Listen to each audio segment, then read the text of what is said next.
Bonjour, bienvenue à vous. Je suis heureux de vous retrouver après quelques jours d'absence où je suis allé à l'étranger pour tenir des conférences sur la santé naturelle, le jeûne, le diabète.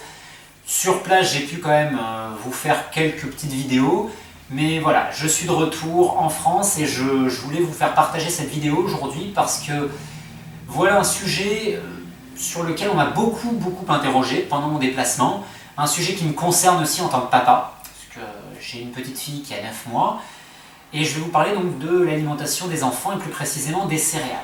Et je vais répondre à une question en fait, bien sûr ce que je pense des céréales chez les nouveau-nés, chez les nourrissons, et concrètement pourquoi moi je ne donne pas de céréales à ma fille et je ne compte pas en donner tout de suite. Vous avez sûrement remarqué que les enfants ont une prédisposition, tous les enfants, à produire beaucoup de mucus au niveau de la sphère ORL. Que ce soit au niveau des bronches ou au niveau des sinus, ils sont souvent encombrés. C'est tout à fait normal parce que ils ont les dents qui poussent, qui percent les gencives, et que ça leur fait produire, ça fait énormément travailler la sphère ORL, et donc produire beaucoup de déchets, beaucoup de mucus. Et rien que ça, déjà, c'est un travail énorme. C'est un travail énorme. L'autre aspect, c'est que les enfants ont une immaturité, quand je parle des enfants, les nourrissons, ont une immaturité digestive d'une part, donc ils ne sont pas en capacité de digérer efficacement les céréales, ou en tout cas, surtout lorsqu'elles sont présentes en quantité et régulièrement. Mais au-delà de cette immaturité digestive, ils possèdent également une immaturité au niveau des reins et au niveau du foie. Par conséquent, lorsque vous alimentez vos enfants avec des aliments qui ne sont pas en mesure de digérer correctement, que va-t-il se passer? Il va y avoir des déchets qui vont passer. D'ailleurs, l'intestin n'est pas toujours dans un état de maturité lorsqu'on introduit ces aliments-là. Ce qui fait qu'on va avoir un intestin qui va s'inflammer rapidement, ce qui explique qu'on peut avoir des douleurs et des coliques qui apparaissent aussi chez des enfants lors de la transition alimentaire.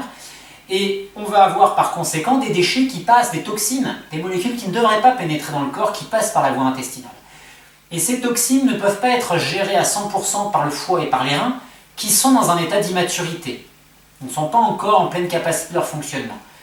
Et par conséquent, que va-t-il se passer? C'est la sphère ORL en premier qui va prendre le relais, et éventuellement la sphère cutanée. Et donc, si vous avez un enfant qui est déjà plus ou moins encombré parce qu'il a les dents qui poussent, si vous lui rajoutez de l'amidon, et encore plus, quand je parle d'amidon, des céréales, qui sont encore plus difficiles à digérer, par exemple que de la patate douce, de la banane, qu'est-ce qui va se passer? Vous allez avoir une surcharge de mucus et vous risquez d'avoir des troubles ORL qui arrivent et qui sont à répétition. Combien d'enfants font des bronchiolites et des troubles ORL à répétition? Réfléchissez à l'alimentation qu'ils ont.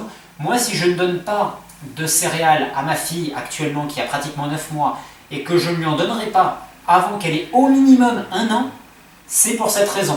Parce que je veux éviter justement qu'elle soit malade à répétition. Et grâce à ça, entre autres, ce n'est pas le seul paramètre, mais entre autres, on peut arriver à un âge où elle n'a quasiment jamais rien eu.